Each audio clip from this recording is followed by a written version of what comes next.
जय जय राम कृष्ण हरी, जय जय राम कृष्ण हरी, जय जय राम कृष्ण हरी, जय जय राम कृष्ण हरी, जय जय राम कृष्ण हरी, जय जय राम कृष्ण हरी, जय जय राम कृष्ण हरी, जय जय राम कृष्ण हरी, जय जय राम कृष्ण हरी, जय जय राम कृष्ण.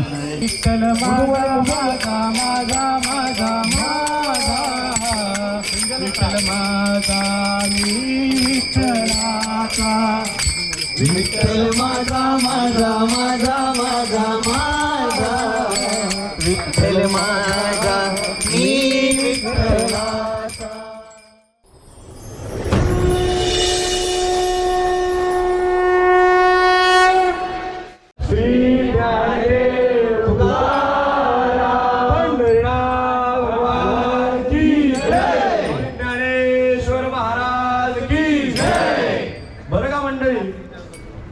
एक काळ होता जेव्हा शुभ अशुभ, चांगलं वाईट, मंगल अमंगल हे वेगवेगळ्या लोकात राहायचे.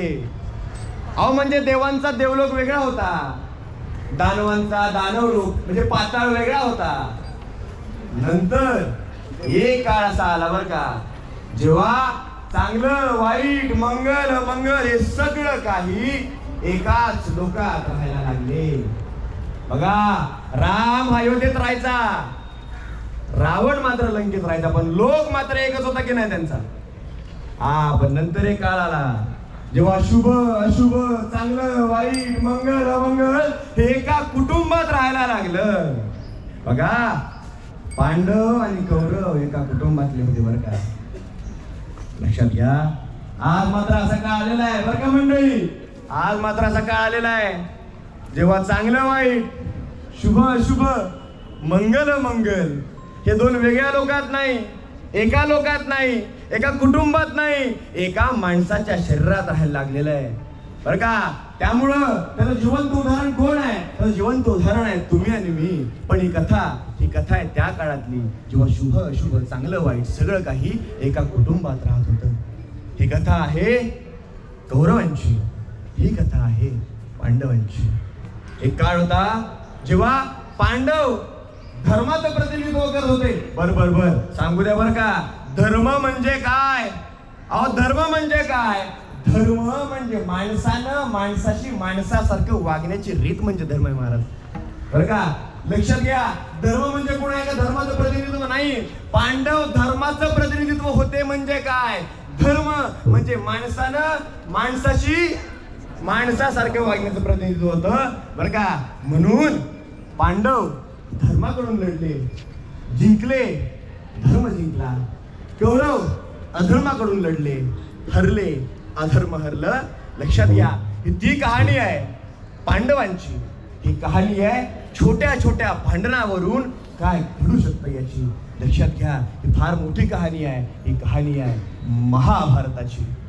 ही महाभारताची कहाणी सादर करायला ही ग्रंथदिंडी तुमच्या सर्वांसमोर अवतरित झालेली आहे आणि तुमच्या सर्वांसमोर, बरं का, सर्वांसमोर आज सादर होणार आहे महाभारताची कहाणी, बरं का. म्हणून लक्ष द्या, काय शिकायचं या कहाणीतून तुम्ही ठरवा, काय नाही शिकायचंय तुम्ही ठरवा. पण हा, ही कहाणी तुम्हाला एक नक्की शिकून जाणार आहे की महाभारत हे केवळ एक ग्रंथ नाही.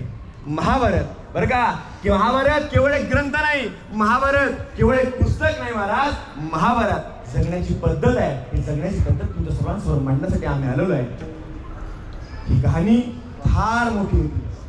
आता एवढी मोठी कहाणी आहे ना, एवढी मोठी कहाणी लिहिणं पण सोप्या माणसाचं काम आहे का? नाही नाही, ही कहाणी लिहायला खूप मोठा माणूस लागणार होता, प्रबळ माणूस लागणार होता, कोणतरी शूरवीर, कोणतरी तितकाच बौद्धिवान माणूस लागणार होता. महर्षी व्यास माहिती का हो? महर्षी व्यास, महर्षी व्यास गेले ब्रह्मदेवाकडे, म्हणाले, हे ब्रह्मदेवा, काय म्हणाले? हे ब्रह्मदेवा, मला कुणीतरी असा माणूस द्या जो माझ्या भावनांना समजू शकेल. मला कुणीतरी असा माणूस द्या जो माझ्या विद्वत्तेला जोडू शकेल. असा कोणतरी माणूस द्या जो मी म्हणल ते कागदावरती माझ्या गतीने उतरवू शकेल, बरं का महाराज. आणि मग ब्रह्मदेव काय म्हणतात? ब्रह्मदेव म्हणतात, व्यास, या सगळ्या देवलोकांमध्ये, बरं का, ह्या सगळ्या देवलोकांमध्ये केवळ असा एकच जण आहे तो तुमच्यामध्ये मदत करू शकतो. त्याचं नाव आहे गणपती बाप्पा. आणि ते म्हणतात, गणपती बाप्पांची मदत घ्या. गणपती बाप्पा काय करतील? गणपती बाप्पा हे असा व्यक्तिमत्व आहे, गणपती बाप्पा ही अशी देवता आहे, गणपती बाप्पा हे असं काहीतरी आहे जे तुमची विद्वत्ता पण जोडेल आणि तुमच्या गतीला लिहू सुद्धा शकेल. आणि म्हणून व्यास गणपती बाप्पांची मदत घेतात आणि संपूर्ण महाभारत रचून काढतात. आपण बघूया हे नेमकं सगळं कसं घडतंय, एक एक गोष्ट उलगडणार आहोत. त्यामुळं आता पुढे चालत चालत जयघोष करूया. बोला गणपती बाप्पा, आवाज आला, बोला गणपती बाप्पा, मंगलमूर्ती.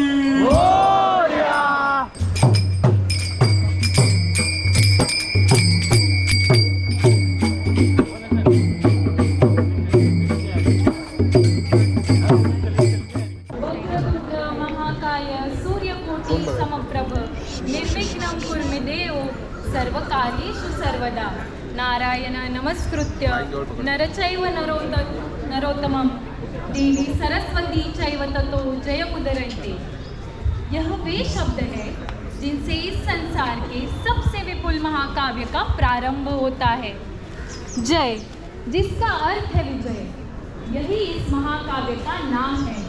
वह कहानी जिसने इस पवित्र भारत भूमि को उसका नाम दिया, महाभारत. महाभारत केवल एक महाकाव्य नहीं, यह भारतीय संस्कृति, दर्शन और जीवन मूल्यों का सार है. ये वो ग्रंथ है जिसने भारत को उसकी पहचान, उसकी आत्मा और उसके नैतिक सिद्धांतों को परिभाषित किया. एक ऐसे विनाशकारक युद्ध की कहानी जिसने प्रलय की तरह एक युग का अंत करके एक नए युग को जन्म दिया. यह हमारा इतिहास है. This epic was composed by the great Maharishi Krishna Dvaipayana, widely known as Ved Vyas, who is also credited with the compilation of the four Vedas. Ved Vyas, who is an ancestor of all the principal characters from the story, is said to have composed his observations of the great conflict and composed it in a poetic manner so that it will be orally passed down generations after generations. But writing down the epic was important too. And who else can carry out this massive task but the god of auspicious beginnings and the master of all arts and knowledge himself, Ganesha. Lord Ganesha took upon himself the arduous task of writing 1 lakh shlokas, each filled with a massive dose of knowledge. These timeless shlokas have been passed down to generations across the Indian subcontinent and beyond. Here we humbly present an interpretation of this immortal day.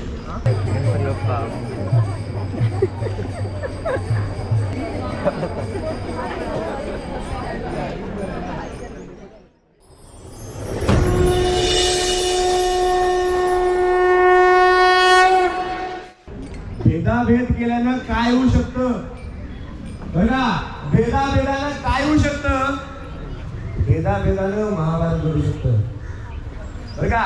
लक्षात घ्या, जे काही चालू आहे, जे काही महाभारत घडतंय, हे सगळं घडतंय अहंकारापोटी, हे सगळं घडतंय अधिकारापोटी. कारण पांडवांना आणि कौरवांना दोघांना पण काय हवाय, राजगादीचा अधिकार हवाय. दोघांमध्ये युद्ध चालू आहे, दोघांमध्ये तंटा चालू आहे की राजगादीचा मालक मी होणार का तू होणार. पण राजा जो मूळ आहे गादीवरचा, तो मात्र जरासा आंधळा असल्या कारणाने आंधळ्या पुत्र प्रेमापोटी सगळं काही बिचारा कौरवांना देऊन बसतो. आपले 5 पांडव युधिष्ठिर, भीम, अर्जुन, नकुल, सहदेव या 5ही पांडवांना जागोजागी डावललं गेलं बरं का महाराज. आणि त्या कौरवांना आणि विशेषतः दुर्योधनाला बरं का, दुर्योधनाला गादीचा मान दिला गेला. आता वाटणी करायची वेळ आली बघा. सगळ्यांच्या नशिबात चांगला मामा नसतो.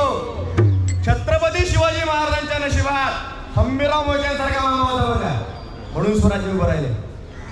पण महाभारतामध्ये दुर्दैवानं असलं काही नव्हतं. महाभारताचा मामा म्हणजे शकुनी मामा.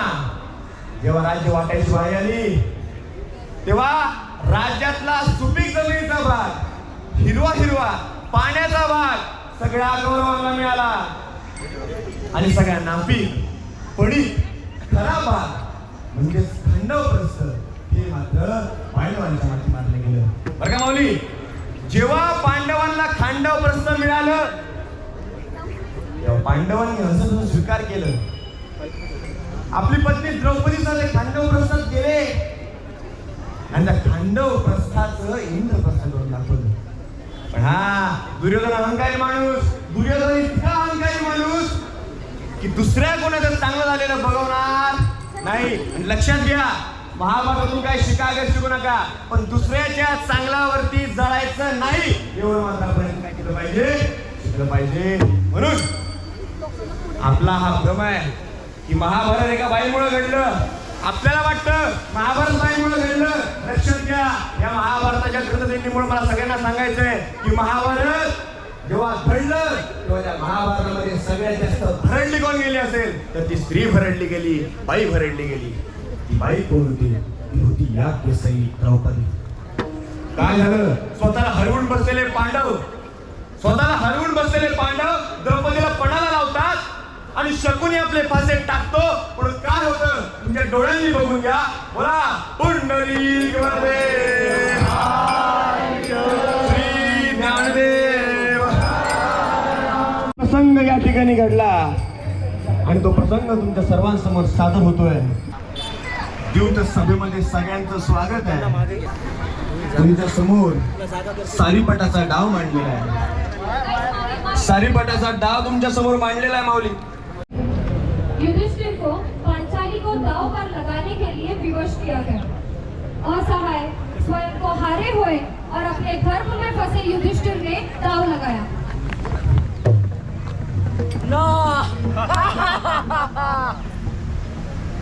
दाव का परिणाम क्या हुआ?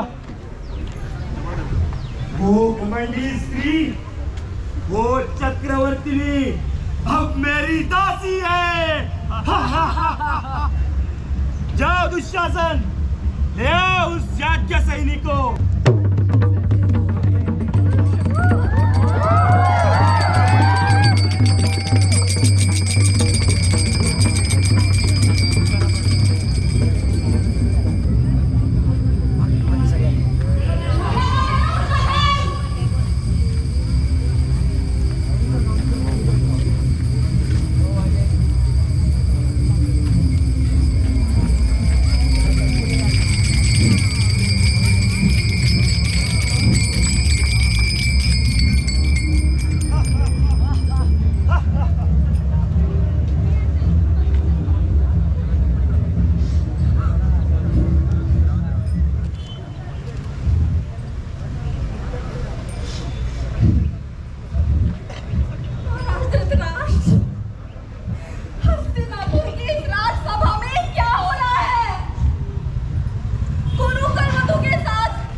मुझे माफ कर दो, मैं खुद अपने धर्म का कैदी हूँ। आज मेरे पास तुम्हारे किसी प्रश्न का कोई उत्तर नहीं, क्षमा कर दो। इस सभा में कोई नहीं जो मुझे उत्तर दे सके। धिक्कार है आप सभी पे। जो लोग अधर्म की अंधदशा बन खड़े हैं, वो सबसे बड़े पाप के भागीदारी होते हैं। याद रखो धृतराष्ट्र पुत्रों, मैं यज्ञ से जन्मी यज्ञाग्नि हूँ। अग्नि से छेड़छाड़ करने का तो साहस मत करो। जिस स्त्री का विवाह ही एक अधर्म है, वो क्या हमें धर्म की बातें सिखाएगी? अंगराज, सही कहा अंगराज। दुशासन, निर्वस्त्र करो इस दासी को।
माऊली, द्रौपदीचं वस्त्रहरण दाखवण्यामागचा सगळ्यात मोठं काम काय होतं माहिती का? द्रौपदीचं वस्त्रहरण तुमच्या समोर दाखवण्याचं सगळ्यात महत्वाचं काम काय माहिती का? अशा कित्येक द्रौपदींचं वस्त्रहरण आज सुद्धा या काळात होते. अशा कित्येक द्रौपद्या आज सुद्धा निर्वस्त्र होत आहेत चौकात. आपल्यातले अनेक पांडव, अनेक कर्ण, अनेक दुर्योधन, अनेक दुःशासन आपण मात्र माना खालीवर बसतोय. माऊली, लक्षात घ्या, एखाद्या स्त्रीची अब्रू असताना ज्या पांडवांनी, ज्या कर्णांनी, ज्या कौरवांनी माना खाली घातल्या, त्या सगळ्यांच्या पुढच्या कित्येक पिढ्या नासतात. कारण जर आपल्यामध्ये आपल्याच देशातल्या स्त्रीची सुरक्षा करण्याची ताकद नसेल तर हे महाभारत काही उपयोगाचं नाही, यातली शिकवण काही उपयोगाची नाही. पण माऊली, पांडवांमधला अर्जुन मात्र सामंजस्य होता. अहो, स्वतःच्या बायकोची लाज गेली, पांडवांची पत्नी द्रौपदी अगदी भरसभेत लाज गेली. आता जर आपल्या पत्नीची लाज गेलेली आहे तर पांडवांना युद्ध अटळ आहे.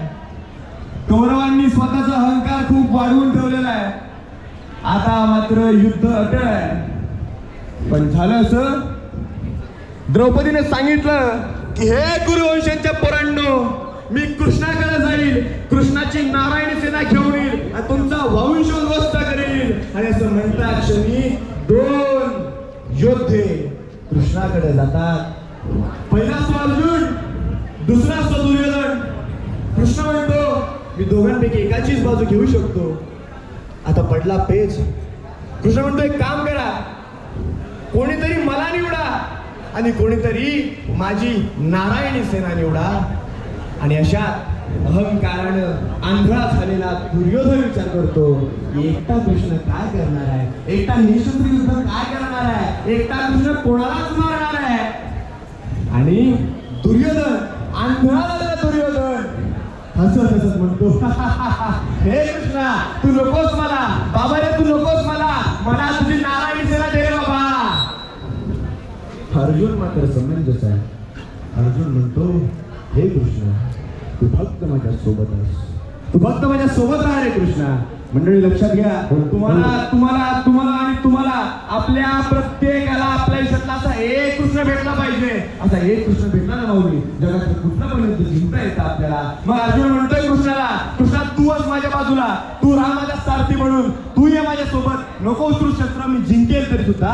आणि मग आपल्या समोर घडतं ते महाभारत. त्या महाभारतामध्ये अतिशय श्रेष्ठ योद्धा अर्जुन, त्या अर्जुनाचं सारथ्य करतोय भगवान श्रीकृष्ण.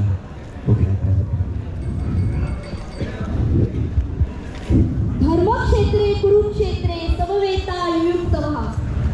कुरुक्षेत्र की रणभूमि, यज्ञ से पावन बनी वो भूमि जहाँ मरने वाले हर एक योद्धा को मोक्ष प्रदान होता है. आज इस धरती पे 18 अक्षौहिणी सेना एक दूसरे से भिड़ने के लिए सज्ज थी. ये कोई साधारण युद्ध नहीं था. सिंहासन के लिए आप सदियों में होने वाला रक्तपात इतिहास भली भांति जानता है. और जो अब घटित होने जा रहा है वो एक धर्म युद्ध है. धर्म संस्थापन के लिए होने वाला युद्ध. ये होने वाला भीषण रणसंग्राम एक युग परिवर्तन लाएगा. रणभूमि के बीचों बीच एक रजत वर्णीय रथ खड़ा था. उसका सारथ्य कर रहे थे स्वयं वासुदेव कृष्ण. और उस रथ में विराजमान विचलित योद्धा थे गांडीवधारी इंद्रपुत्र अर्जुन.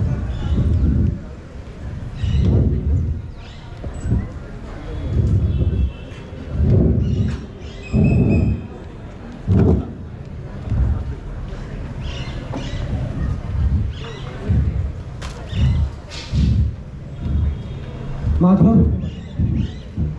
ये मैं क्या करने जा रहा हूँ? जो मेरे सामने खड़े हैं वो मेरे प्रिय हैं, मेरे आप. मैं इनके आगे अपने धनुष्य पे प्रत्यंचा कैसे चला सकता हूँ? मैं इन पर बाण कैसे चला सकता हूँ? स्वातियों का रक्तपात मुझसे नहीं होगा.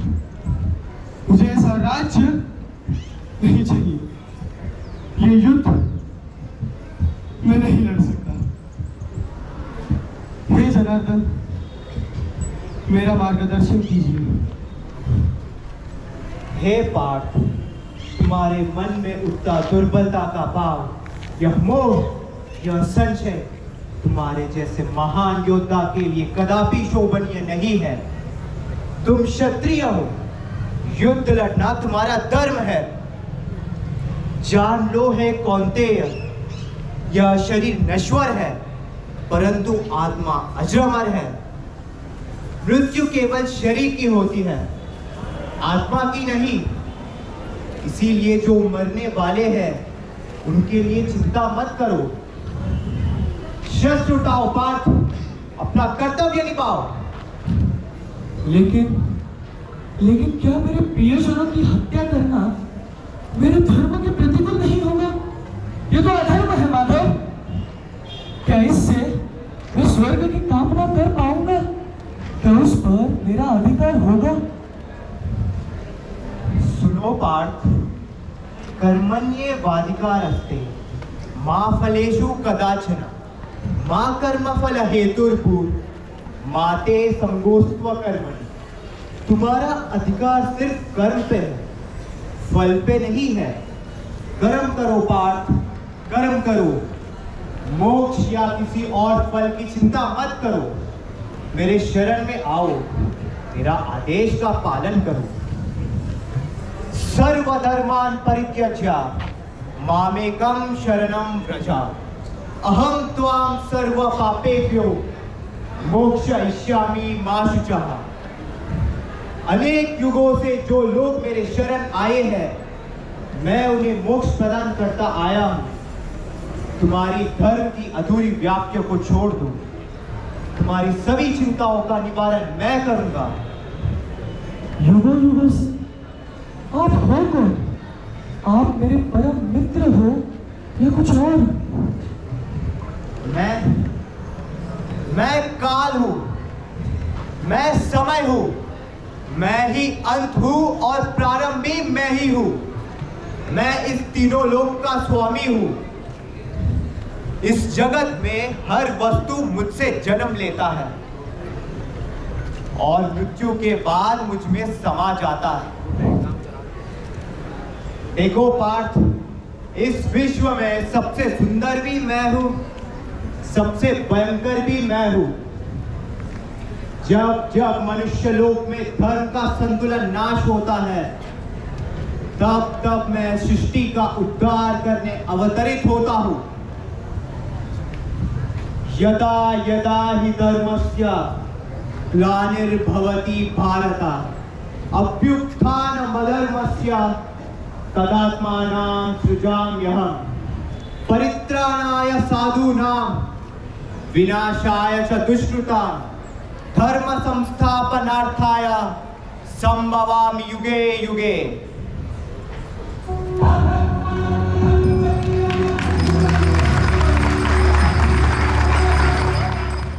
का स्वामी हूं और पूरे विश्व में ऐसा कुछ नहीं जो मैं प्राप्त नहीं कर सकता। ना मुझे कुछ करने की आवश्यकता है, लेकिन मैं मनुष्य लोक आकर तुम्हारी भांति कर्म कर रहा हूं, ताकि सभी मानव जाति को एक आदर्श प्राप्त हो। इसलिए हे महारथी, तुम्हारा कर्तव्य पूर्ति करो, विजयश्री पे अपना लक्ष्य रखो। शस्त्र उठाओ पार्थ।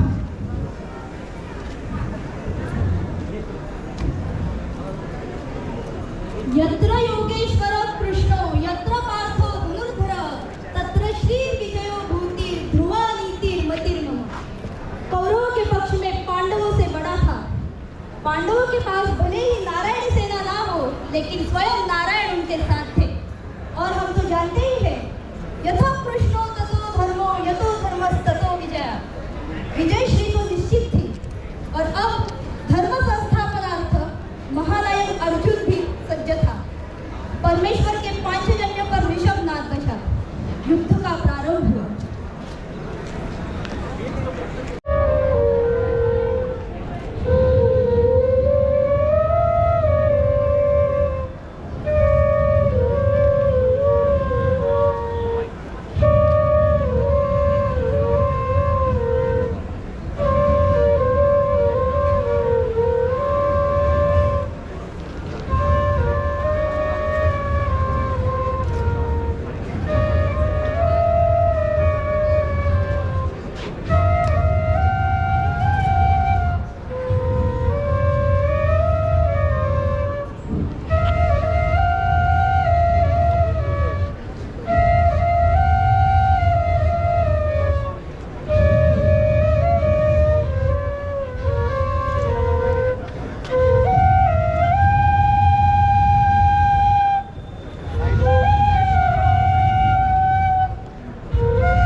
तो नियम होता law of conservation of energy. आणि कीर्तनकार इंग्लिश मध्ये बोलताना घाबरून जायचं कारण नाही. आता कीर्तनकार पण म्हणून झालेला आहे. Law of conservation of energy शिकले का सगळे? शिकले.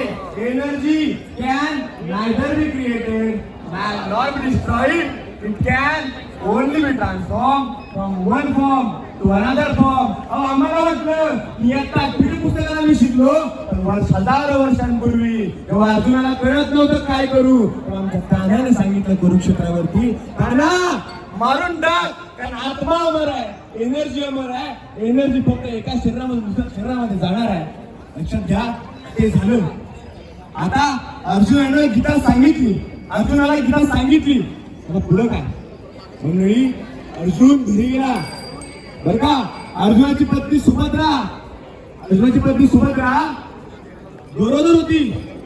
सुभद्रेच्या पोटामध्ये वाढत होता श्रेष्ठातील श्रेष्ठ योद्धा.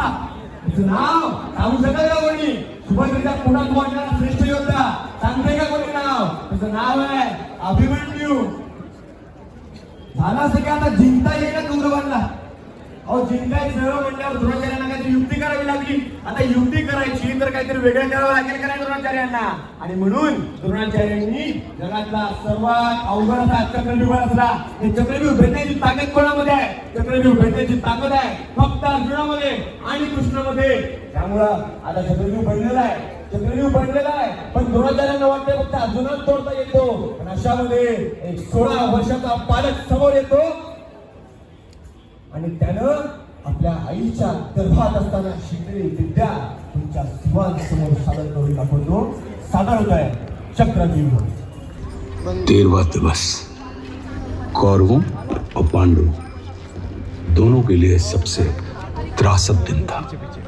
13वां दिन एक ऐसा दिन था जब अनीति अपने चरम पर थी. मैं आज आपको उसी 13वें दिवस की दास्तान इस कविता के माध्यम से सुनाने जा रहा हूं.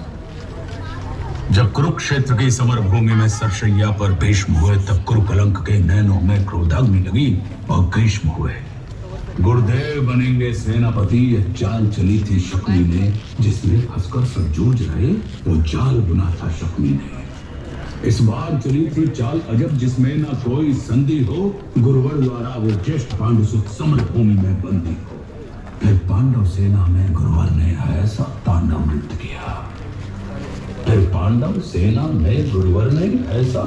नृत्य किया. सब समर मुंड से पाट दिए. कुछ ऐसा चित्र विचित्र किया. निज सेना की यह दशा देख अर्जुन को क्रोध अपार हुआ. बज उठा कृष्ण का पांचजन्य फिर गांडीव का टंकार हुआ. कौरव सेना के होश उड़े जब गुरुवर का रथ चूर हुआ. जो सोचा था वह विफल हुआ. सब सपना चकनाचूर हुआ. फिर कहा द्रोण ने दुर्योधन मैं उससे पार न पा सकता. अर्जुन के रहते धर्मराज को बंदी नहीं बना सकता. फिर कहा त्रिगर्थों ने मिलकर दूर किया. अर्जुन के जाते गुरुवर ने फिर कुछ नवीन संरचना की.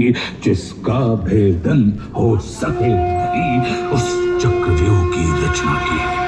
पांडव सेना भयभीत हुई. यह देख शत्रुदल सुखी हुए. जो सदा शांतचित रहते थे वे धर्मराज भी दुखी हुए. निज सैन्य तात को दुखी देख फिर शेर बबर को जगना था. जो धनी धनुष के बनते थे उनको भी नाक रगड़ना था. है उम्र 18 बरस मगर ये बड़ा धनुष का धन्नो है उम्र 18 बरस मगर ये बड़ा धनुष का धन्नु है. सबने देखा कोई और नहीं ये अर्जुन सुत अभिमन्यु है.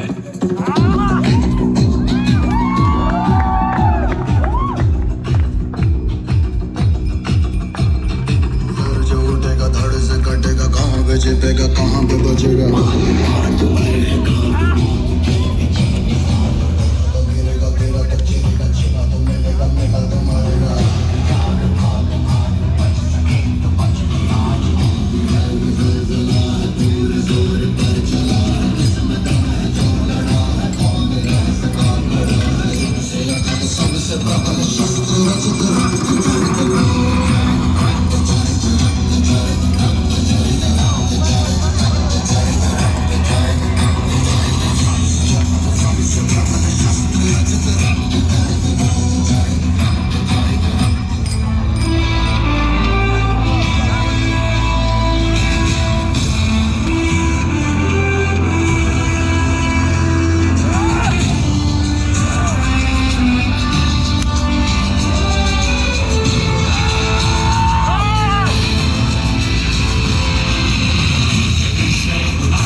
असताना हे केवळ कुतूहलापोटी जन्माला आलेल्या कर्णाला कायम डावललं गेलं.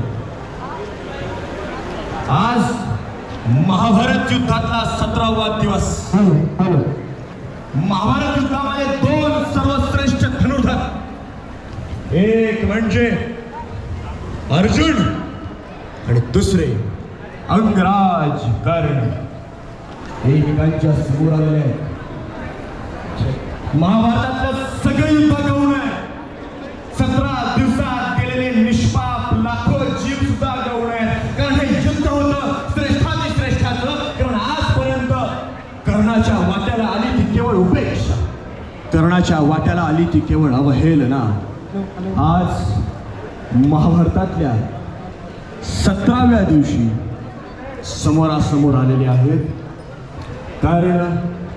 कर्णाचा सारथी शल्य, दुसऱ्या बाजूला आहे अर्जुन आणि अर्जुनाचा सारथी श्रेष्ठातिश्रेष्ठ श्री कृष्ण. के हेतु किया जाने वाला कर्म धर्म की परिभाषा होता है.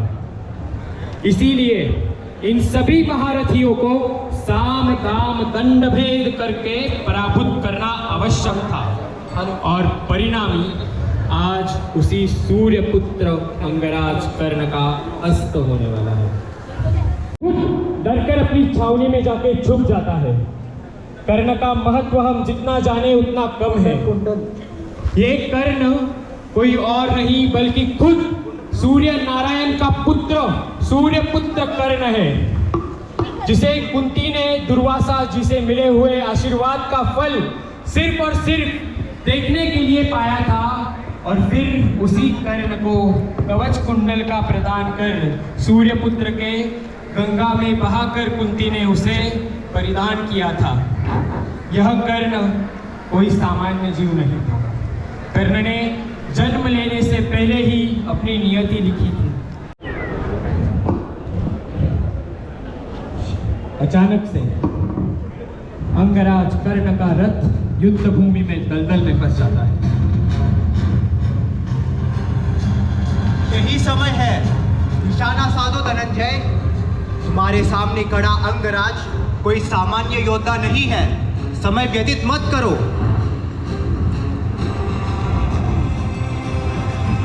वार करो पाठ, वार करो. नियति के जाल में फंसे अंगराज भगवान परशुराम से मिले श्राप कारणवश अंतिम क्षण अपनी धनुर्विद्या भुला देते हैं. वार करो पार्थ. रुको अर्जुन, क्या यही तुम्हारा क्षत्रिय धर्म है?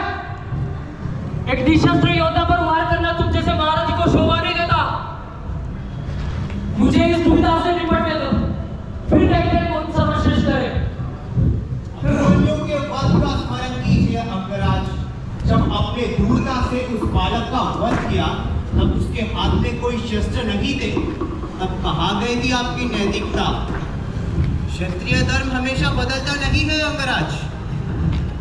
माधव, अंगराज भले ही अपनी नैतिकता भूल गए हो, किंतु मैं अपने धर्म के विरुद्ध कार्य नहीं करूंगा. ऐसा पाप मुझसे मत करवाइए प्रभु. अंगराज के बातों में मत उलझो पार्थ. ये स्वयं मेरी इच्छा है कि तुम्हारे हाथों अंगराज का वध हो. तुम्हारे शस्त्र केवल निमित्त मात्र है. ये मेरा न्याय है और तुम बस इसे क्रियान्वित कर रहे हो. संकोच मत करो पार्थ. तीर चलाओ. अंगराज कर्ण को उनको पापों के बारों से मुक्ति दिलाओ.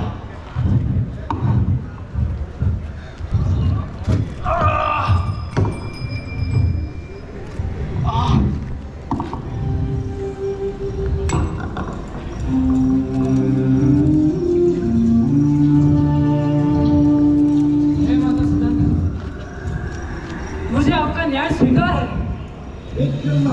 केवल मेरी एक ही इच्छा है कि मुझे अगले जन्म मेरे दायित्व का अवसर मिले.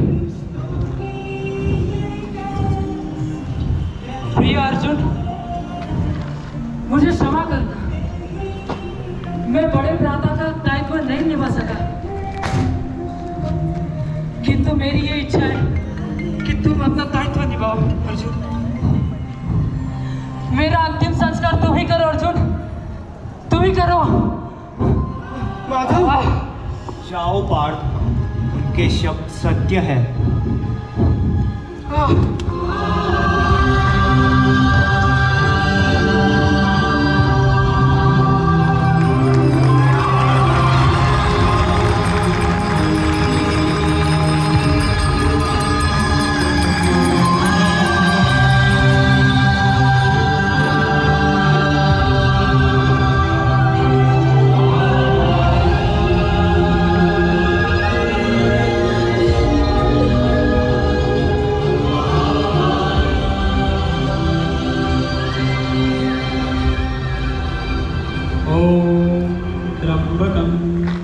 यजामहे सुगंधिं पुष्टिवर्धनम्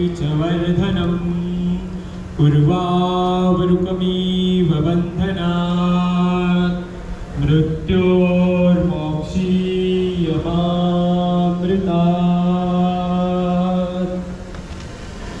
आज तुम्हारे सामने जो मृत्युशैया पे है वह ज्येष्ठ कौन्तेय है, धैर्यवान, महापराक्रमी, दानवीर।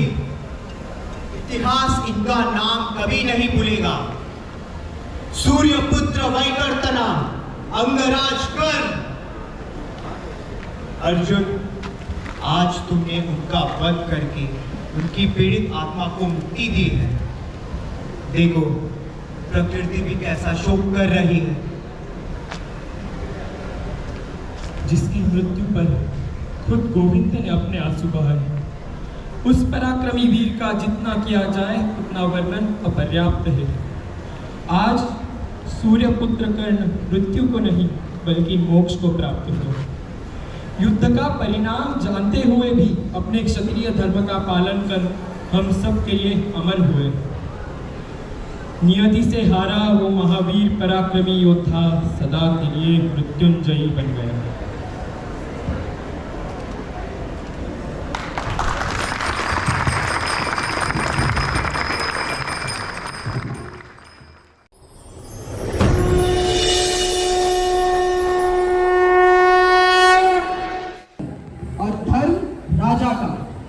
यह वो मूल सिद्धांत है जो एक सम्राट के साथ साथ आज के आधुनिक युग में हर एक नेता के पास होना चाहिए। जिस प्रकार प्रभु श्री राम के शासन को राम राज्य कहा गया, उसी प्रकार धर्मराज युधिष्ठिर के शासन को धर्म राज्य कहा गया। युधिष्ठिर जो धर्म और सत्य के प्रतीक थे, उन्होंने अपनी 36 वर्षों के शासन काल में धर्म को सर्वोत्तम रूप से स्थापित किया। और इसी दृश्य के साथ हम महाभारत के इस वृत्तांत का समापन करेंगे। राजाभिषेक धर्मराज युधिष्ठिर।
अनेकांची यामागं हात होते आणि अनेकांची यामागं कामगिरी होती.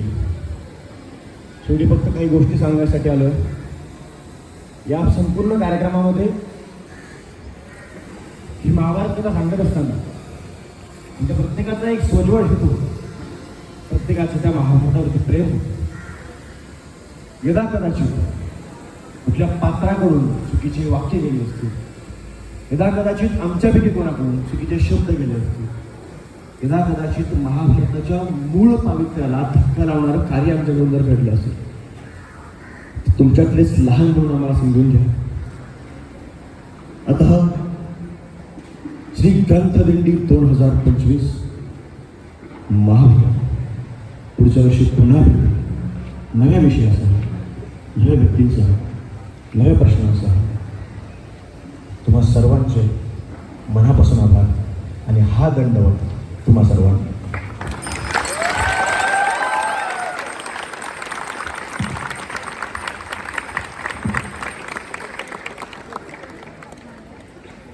गणपती भूपती प्रजापती सुवर्ण रत्न श्रीपती अष्टावधान जागृत अष्टप्रधान वेष्टित न्यायालंकार मंडित शस्त्रास्त्र शास्त्र पारंगत राजनीती धुरंधर प्रौढ प्रताप पुरंदर सिंहासनाधीष्ठित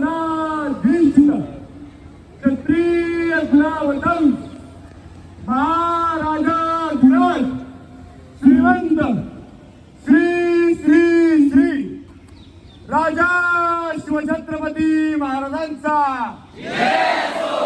राजा शिवछत्रपती महाराजांचा, राजा शिवछत्रपती महाराजांचा, सर्जा छावा सर्ववीर संभाजी महाराजांचा.